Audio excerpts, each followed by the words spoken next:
Hello everyone, আজকে আমাদের ষষ্ঠ শ্রেণীর শিক্ষার্থীরা তাদের কর্মমুখী ও প্রকৌশল শিক্ষা সাবজেক্টের পর একটি প্র্যাকটিক্যাল করবে। তো তাদের যে প্র্যাকটিক্যালটা সেটা হচ্ছে একটি ব্যাটারির সাহায্যে একটি এলইডি ল্যাম্পের মাধ্যমে তারা আলো জ্বালিয়ে দেখাবে। এর জন্যই দেখুন প্রথমে তারা একটি ব্যাটারি নিয়ে নিয়েছে, এটা 9 ভোল্টের একটি ব্যাটারি।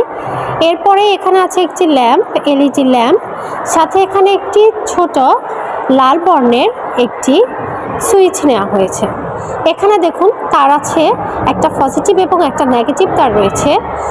এখন ওরা এখানে একটি সিরিজ কানেকশন করেছে। দেখুন এখন যখনই সুইচটিতে চাপ দেওয়া হয়েছে তখন এখানে এই ল্যাম্পটি জ্বলে উঠেছে।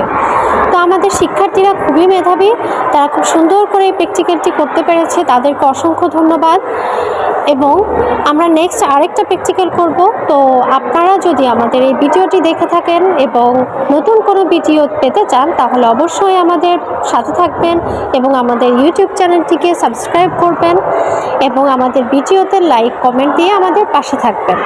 তো আজকে এই পর্যন্তই, সকলে ভালো থাকবেন। আল্লাহ হাফেজ।